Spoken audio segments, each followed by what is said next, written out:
अभी हम लोग करेंगे मोमेंट ऑफ इनर्शिया। एक कंप्लीटली हॉलो सिलेंडर है। कंप्लीटली हॉलो सिलेंडर का मतलब हुआ कि सिलेंडर टाइप होता है ना, थिकनेस, वॉल्यूम ऑफ मटेरियल नहीं है उसमें, बस सारा मास उसकी बाउंड्री पे ही लाई कर रहा है।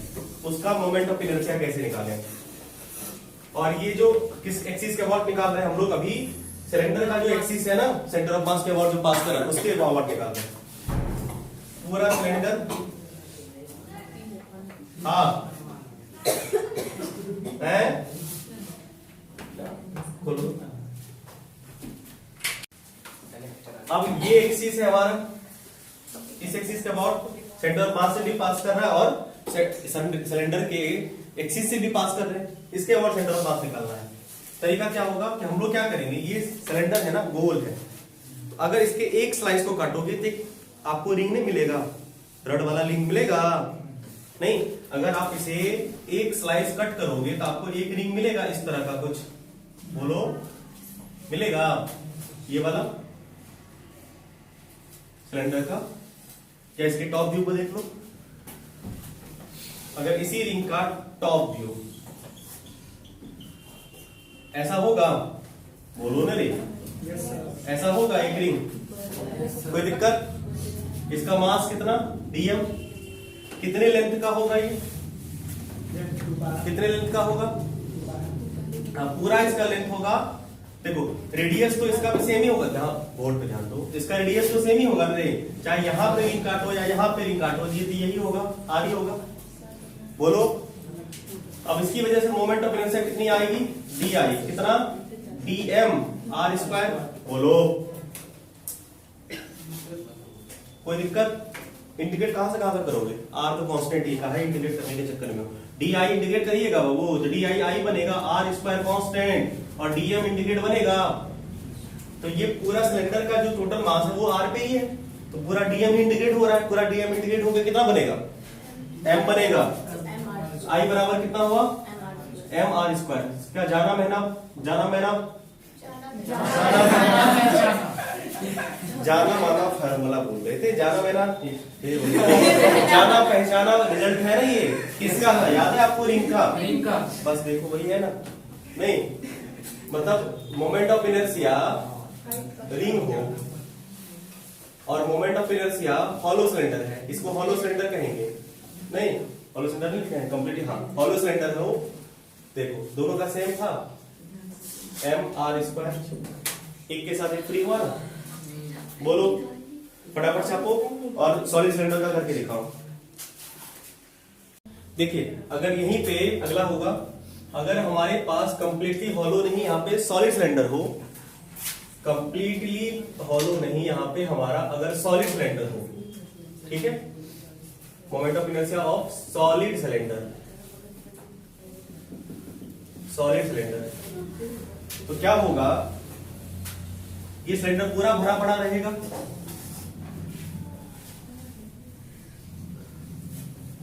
ये सिलेंडर जो सॉलिड होगा उस पे तो पूरा मास भरा होगा ना बाबू, ये पूरा भरा हुआ होगा, ये पूरा भरा हुआ होगा।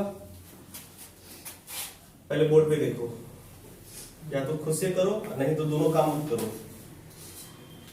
ये रेडियस अगर आर है, अगर आप एक स्लाइस लेंगे यहाँ पे, तो ये स्लाइस जो कटेगा वो तो डिक्स जैसा नहीं फील देगा आपको। इसका अगर हम टॉप व्यू दिखाएं आपको, ध्यान दो, जब इसे काटेंगे आप, ये आपको एक डिक्स नहीं मिलेगा, ये टॉप व्यू, इसका जो एलिमेंट्री कट होगा वो डिक्स बनेगा, और डिक्स का तो मोमेंट ऑफ इनर्शिया आपको पहले से पता है। इसका मास कितना, डीएम, रेडियस तो इसका भी आर ही होगा ना, इसका डी आई कितना होगा, एम आर स्क्वायर।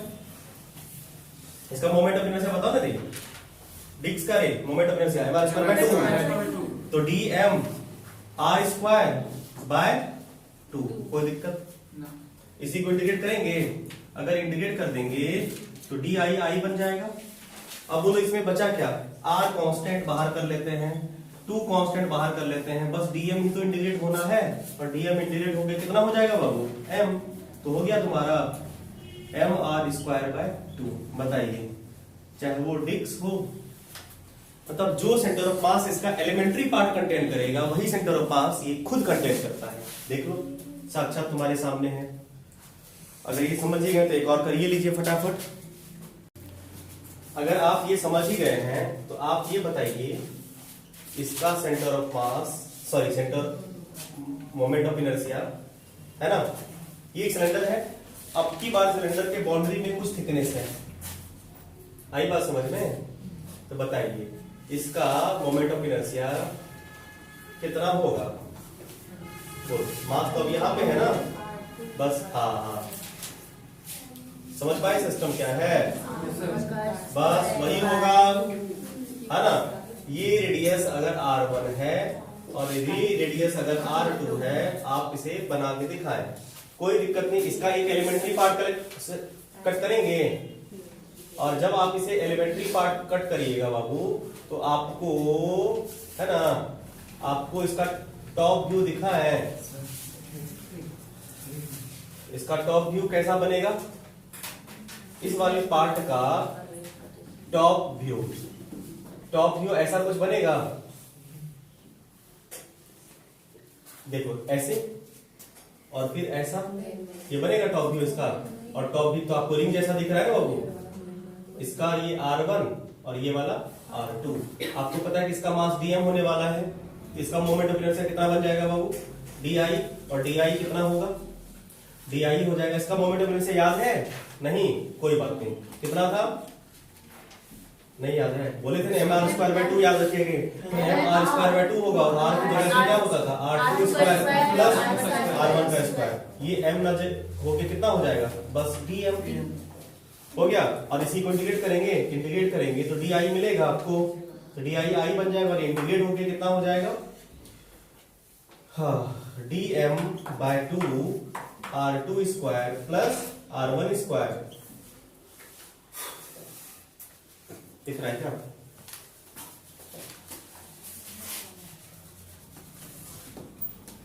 उसके बाद और ये वाला रिजल्ट आपको पता है कि i बनेगा और बाकी के बाहर आ जाएंगे r2² प्लस r1² बाहर आएगा /2 और dm इंटीग्रेट होगा और dm इंटीग्रेट होकर m बनेगा। बात खत्म। तो मोमेंट ऑफ इनर्शिया इसका वही रहेगा mr² मतलब r1² plus r2² as it is रहेगा। बोलो यहां तक कोई दिक्कत? तनी ओटा फटाफट छाप लीजिए। अब हमारे पास होगा एक रेक्टेंगल लेमिना, रेक्टेंगल शीट कह सकते हैं। ये 2 डायमेंशनल होगा। रेक्टेंगल लेमिना का हमें निकालना है सेंटर ऑफ मास। ध्यान से समझो, हमारे पास एक रेक्टेंगुलर शीट होगा जिसमें पूरा मास डिस्ट्रीब्यूटेड है, बाउंड्री पे नहीं बाबू, पूरे सरफेस पे, ठीक है। और इसका सेंटर ऑफ मास हमें निकालना, सॉरी मोमेंट ऑफ इनर्शिया निकालना है। मान लेते हैं ये लेंथ L है और ये B है। किस एक्सिस के अबाउट? एकदम बीचों बीच वाला एक्सिस के अबाउट। कोई दिक्कत? इस एक्सिस के अबाउट निकालना है। ये क्या होगा? 2D फिगर होगा, 2 डायमेंशन होगा, मतलब इसमें एरिया होगा। पहले बोर्ड पे देखें ध्यान से कैसे करना है इसे। इस एक्सिस के अबाउट मोमेंट ऑफ इनर्शिया निकाल रहे हैं। तो एक काम करिए आप लोग क्या कि बहुत जैसे ये मास है ना, एक मास का पतला स्ट्रिप काट लीजिए आप। ये मास का एक पतला स्ट्रिप काट ले। इसका मास dm है, चलेगा? बोलिए। इसका मास dm है, इस वजह से इसका मोमेंट ऑफ इनर्शिया कितना होगा? नहीं, इसका मास, इससे लेंथ कितना, ये मान लेते हैं लेंथ कुछ है, ठीक है। यहां से ये लेंथ मान लेते हैं x है। x लेंथ पे हमने dm सेलेक्ट किया, dm मास। इसका मोमेंट ऑफ इनर्शिया हम यहां से निकालना चाहें तो di आएगा और ये होगा कितना? dm x²। बोलो कोई दिक्कत? बिल्कुल नहीं। बहुत सुंदर। हाँ, अब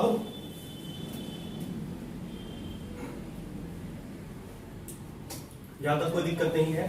हाँ, इसके आधे हिस्से इधर है, आधे हिस्से इधर है।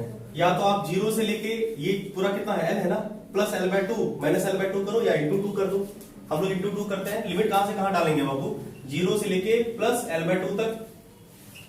ये इधर ही इंटीग्रेट होगा ना। अगर आपने ये एक्सिस लिया तो इंटीग्रेट इधर होगा, ये एक्सिस लोगे तो इंटीग्रेट इधर होगा। वो वाला भी करेंगे L/2 तक। यहां तक तो सब कुछ ठीक ठाक है। हमें डीएम को बस कन्वर्ट करना है। ये डीएम क्या होगा यहाँ पे, कोई बताओ?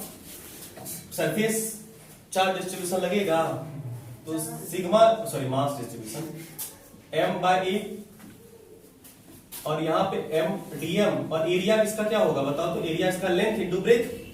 बोलो इसका लेंथ कितना? dx मान लेते हैं ये लेंथ, और इसका ब्रेथ सॉरी लेंथ इसका b होगा। देखो ये पूरा का पूरा कितना है? b है ना, और इसका एरिया कितना होगा? लेंथ इंटू ब्रेथ, मतलब b इंटू dx। चलेगा, कोई दिक्कत नहीं ना? कन्वर्ट हो गया आपका डीएम, आई इंटीग्रेट होके आई बनेगा, इसको ट्वाइस कर दें, दोनों तरफ आ जाएगा, ट्वाइस कर देते हैं, 0 से लेके L/2 तक। डीएम की जगह पे क्या रखिएगा? डीएम के प्लेस पे सिग्मा b dx, और ये हो जाएगा तुम्हारा x²। बोलो यहां तक कोई दिक्कत? कोई दिक्कत नहीं। क्या क्या चीजें होने वाली है देखो, I equal to 2 sigma constant, b constant, और कुछ कांस्टेंट नहीं ना, ये हो जाएगा तुम्हारा कितना? x² dx, लिमिट 0 से L/2 तक। यहां तक कोई दिक्कत? बोलिए, यहां तक समझ में आया? देख लो आराम से, स्टेप वही सब है ना, पुराना वाला ही, लेंथ इनटू ब्रेथ वाला टेक्निक लगा है। बोलिए यहां तक कोई दिक्कत है? अगर नहीं तो आगे बढ़े। देखिए I बराबर सिग्मा को क्या लिखेंगे? मास, एरिया इसका कितना होगा? लेंथ इनटू ब्रेथ होगा ना, टोटल एरिया। बोलो गुड। और ये जो होगा वो x³/3, लिमिट 0 से L/2 तक। ठीक है, गुड। I इक्वल टू 2 कहाँ है? अच्छा 2 भी छूट गया, और यहाँ पे b भी छूट गया। अच्छा b तो यहाँ b भी छूट गया है, b से भी अब कटेगा, तो ये होगा 2m/l, और ये हो जाएगा तुम्हारा L³/8, 2 सॉरी 3 × 24, 24। कोई दिक्कत नहीं ना? कट्टो क्या हुआ वो? बोलो हाँ 2 हाँ 20 ml² जाना पहचाना रिजल्ट है। किसका रड का? किसके बाद? सेंटर मास के बाद। देखो ये ही रड है, इधर भी इतना, इधर भी इतना। अब सुनो एक चीज और इसमें, अगर ध्यान दो, ये क्या हुआ है? ml²/12 है ना, है? और कुछ रह गया क्या इसमें? ml²/12 है, ठीक है। ये किसके अबाउट किया तुमने? L के अबाउट किया है। ये अभी आप किसको इंटीग्रेट किए हैं? लेंथ के अबाउट किए हैं। अगर यहीं पे सुनो, अगर यहीं पे आपके पास ये जो रेक्टेंगुलर लेमिना है, अगर एक्सिस ये होता ना, अगर ये एक्सिस होता, ब्रेथ को कट तक करता हुआ एक्सिस है ना, तो क्या होता? बोलो यस, इसका मोमेंट ऑफ इनर्शिया इस केस में कितना आता? mb²/12। समझ पाए? आएगा ना? इसे भी बाद में नोट कर लीजिएगा। चलिए छाप लीजिए फटाफट। अगला एक और लेमिना करेंगे, moment of inertia of triangular lamina, और ये 2D होगा।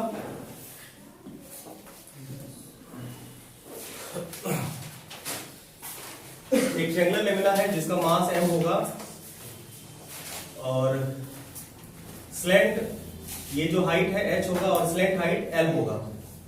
नहीं, ये कर लेते हैं।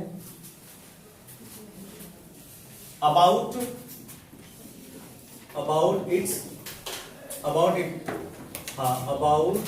an axis passing through base, passing through base, base से पास करेगा। एक ट्रायंगल लेना है, समझिए इसको कैसे करते हैं। ये एक ट्रायंगल सीट होगा आपके पास जिसमें पूरा मास भरा हुआ है। एक एक्सिस है, देखो एक एक्सिस है जो बेस से पास कर रहा है, इसके अबाउट, यानी ये ऐसे रोटेट करेगा। आप इसके अबाउट भी कर सकते हैं, ऐसे रोटेट करेगा, इसके अबाउट कर सकते हैं, ऐसे रोटेट करेगा। प्लेस ये एक्सिस है, इसके अबाउट करना है, कोई दिक्कत नहीं। कैसे करें? ये पूरा मास भरा हुआ है, इसमें भी सरफेस मास डिस्ट्रीब्यूशन लगेगा। हम लोग एक पतला सा स्ट्रिप काट लेते हैं, यहां पे एकदम पतला सा, यहां से वाई हाइट पे चलेगा। इसका मास होगा dm, मास dm होगा। आपको पता है कि अगर एक dm मास किसी एक्सिस से r डिस्टेंस पे हो, नहीं तो उसका मोमेंट ऑफ इनर्शिया mr² होता है। ये एक्सिस है, इससे dm मास है y डिस्टेंस पे, my² dmy²। मतलब इसका जो मोमेंट ऑफ इनर्शिया आएगा इस वाले पार्ट का, कौन सा वाला पार्ट का दिख रहा है आपको ना, ये वाला पार्ट है नहीं, और ये एक्सिस है, इससे y डिस्टेंस पे है, ये मास इसका dm है, तो कितना हो जाएगा बाबू? dm y²। कोई दिक्कत? यहां तक तो कोई दिक्कत नहीं है। अब आगे है ये कि हम इसे dm को y में कैसे एक्सप्रेस करें, ये समस्या है हमारी। आइए इसे सॉल्व करें। पूरा मास डिस्ट्रीब्यूटेड है किसमें? सरफेस में। तो सरफेस मास डिस्ट्रीब्यूशन लगेगा sigma, sigma equal to mass by area. Mass dm है और एरिया कितना होगा इसका? इसका एरिया कितना होगा ये मान लेते हैं, ये कितना होगा? लेंथ इसका नहीं पता क्या, ये लेंथ कुछ होगा, क्योंकि इसका तुम्हें एरिया चाहिए ना, ये वाला पार्ट का एरिया, ये वाला, इसका लेंथ भी कुछ लेना पड़ेगा और इसका इसे भी कुछ, ये तो y ले लेंगे, कोई बात नहीं, dy ले लेंगे। लेंथ क्या लेंगे इसका? सोच के बताओ थोड़ा। ठीक है, ये इसका ध्यान दो, ये इसका बेस है और ये स्लेंट हाइट होता है ना, L से रिप्रेजेंट करते हैं ये, और ये टोटल हाइट इसका है h, टोटल हाइट है h। अगर लेंथ में तुम्हें दिक्कत हो रही है ना, कैपिटल L कर देते हैं, कैपिटल L कर देते हैं। स्लाइड हाइट मान लेते हैं, इसका लेंथ कुछ है L, चलेगा, क्या दिक्कत है? लेंथ कुछ मान ली, बाद में जो होगा देखा जाएगा। लेंथ L ले लेते हैं और हाइट क्या हो जाएगा इसका, ये सॉरी लेंथ, ब्रेथ क्या हो जाएगा इसका? dy ले लिया, इसका कोई दिक्कत नहीं। एक्सप्रेस करें इसे, इसका एरिया कैसे लिखोगे? एरिया एक रड जैसा हो जाएगा, जिसमें लेंथ रेक्टेंगुलर सीट जैसा हो जाएगा छोटा सा, तो लेंथ इंटू ब्रेथ, लेंथ कितना है L और ब्रेथ कितना है dy। आई बात समझ में? तो dm यहां से एक्सप्रेस हो गया आपका, तो di है बाबू, हाँ एकदम छोटा सा लिए तो रेक्टेंगल ही होगा नहीं, एकदम से वो छोटा सा लिए है तो रेक्टेंगल जैसा ही होगा ना। तो ये dm को एक्सप्रेस करेंगे किसमें? dm हो जाएगा आपका सिग्मा L dy और y²। बोलो कोई दिक्कत? बोलो कोई दिक्कत नहीं ना? गुड। ये L छोटका वाला लेंथ है, अभी ये स्लैंट हाइट L आने वाला है। बाहर कर ले जो जो कांस्टेंट है इसके पास, क्या क्या कांस्टेंट है? सिग्मा, बस नहीं L नहीं, L अभी ये चेंज होने वाला है छोटे छोटे पीसेस में। देखो थोड़ी सी यहाँ पे सिमिलरिटी यूज करनी होगी। di इक्वल टू सिग्मा बस बाहर आएगा और ये हो जाएगा आपका Ly² dy। ठीक है, इंटीग्रेट कहां से कहां तक करें, लिमिट जरा बताओ तो। इसी y को अगर हम यहां से यहां तक इंटीग्रेट कर दे, काम बन जाए हाइट, ये हाइट इंटीग्रेट हो जाएगा, ये पूरा, ये हाइट जब y बराबर 0 से h तक पहुंचेगा ये पूरा हाइट कवर होगा। आगे ये साइड भी ले रहे हैं, चिंता मत करो, साइड भी लेंगे। ये लिमिट हम लोग 0 से लेके h तक ले लेते हैं, कोई दिक्कत? अब प्रॉब्लम ये है कि हमारा L और Y है, या तो L Y में कन्वर्ट हो जाए या तो Y L में कन्वर्ट हो जाए। आइए करते हैं। अब जरा ध्यान से देखिए इस ट्रायंगुलर लेमिना को, ये हाइट है और यहां पे आपने L लिया है, बोलो आपने यहां पे ये B है और ये H है।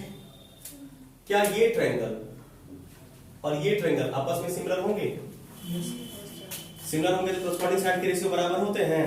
बताइए इसका पूरा कितना है L, ये मान लेते हैं X है, ठीक है, कोई दिक्कत?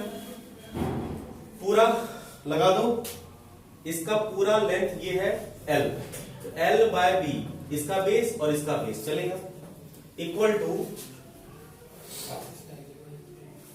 ये इसकी आवश्यकता नहीं पड़ेगी, यही हाइट में जा रहे हैं। ये पूरा कितना है y और इसका पूरा कितना है h, हमें तो बस इसकी जरूरत है ना। ये कितना हो जाएगा h माइनस वाई, मतलब यहाँ पे l होगा तो यहाँ पे कितना होगा h माइनस वाई बाय, कोई दिक्कत h ना, h minus y by h होगा।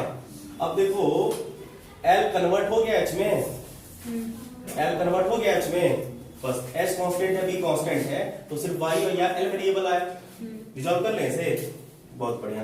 हम लोग यहाँ पे एक काम करते हैं कि y को रहने, l को कन्वर्ट कर लेते हैं y में।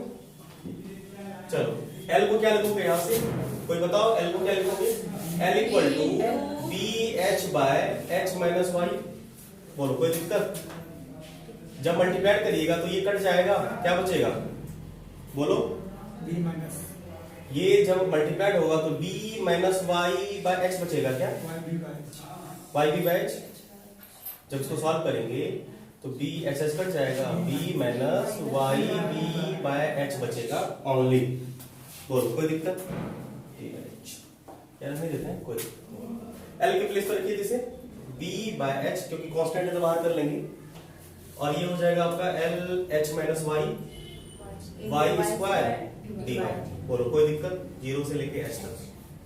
सिग्मा भी, सिग्मा क्या होगा, सिग्मा ये रिजल्ट समझ गए कैसे हुआ, सिग्मा कोई बताओ, m कितना है m, और इसका एरिया कितना होता है, ट्रायंगुलर लेना है, half base into height, half base into height, base ऊपर चला जाएगा तो 2m/h होगा, सिग्मा का वैल्यू 2m/h, बस सिग्मा का वैल्यू 2m/h। क्या ये b और h कांस्टेंट है, हाँ है, बाहर कर ले b और h, b बाय h। अब बताइए y स्क्वायर h होगा, b बाय h, कौन कौन b बाय h बाहर कर लिए ना, h by b, ओहो b बाय h, ठीक है, मल्टीप्लाई करेंगे तो ये होगा h y square minus y cube dy, बोलो यहां तक कोई दिक्कत नहीं, क्या क्या कटेगा, b से b कटेगा, तो ये हो गया आपका 2m बाय h स्क्वायर। अब यहां पे इंटीग्रेट करते हैं, h तो कांस्टेंट है, h रहेगा, और y स्क्वायर का y क्यूब बाय 3 होगा, तो h times y cube by 3, minus limit क्या पुट कराएगा, 0 से h, 0 से l, इसका लिमिट पुट कराएगा 0 से l, फिर माइनस h, 0 से h, सॉरी 0 से h, समझ पाए। उसके बाद फिर माइनस पुट कराएगा, और इसका कितना होगा y के पावर 4 बाय 4, और पुट कराएगा आपका कितना 0 से लेके h तक, यहां तक कोई दिक्कत नहीं। अब आइए इधर, बस फाइनल रिजल्ट हो गया 2m बाय प्लस होगा कहां पे, हाँ ये 2h से पूरा है, ये जो मल्टीप्लाई है ये पूरे टर्म से है, ध्यान देना है ना, गुड।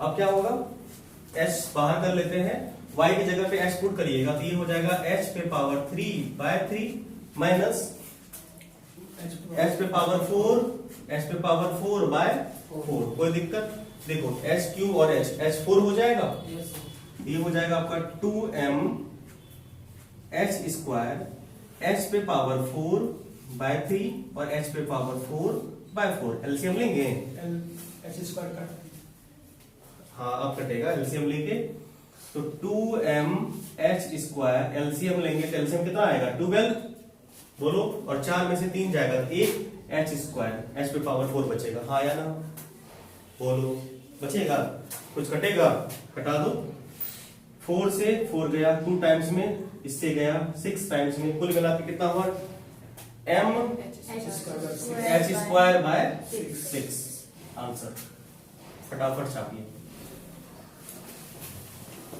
छाप लीजिए, फिर से दोबारा समझा देंगे, नोट कर लीजिए। ये टेक्निक आपको कोण के मोमेंट ऑफ इनर्शिया निकालने में हेल्प करेगा, कोण का, ये जो सिमिलरिटी वाली टेक्निक है। अभी तक हमने मोमेंट ऑफ इनर्शिया सीखा है कंटिन्यूअस बॉडी का, जो जितने भी कंटिन्यूअस बॉडी है हमारे पास, कंटिन्यूअस में भी एक तरह से यूनिफॉर्म, कंटिन्यूअस यूनिफॉर्म बॉडी कौन कौन से थे इसमें हमारे? सबसे पहले हमने सीखा है यूनिफॉर्म रड, यूनिफॉर्म रड जिसका मास m और लेंथ l हो था।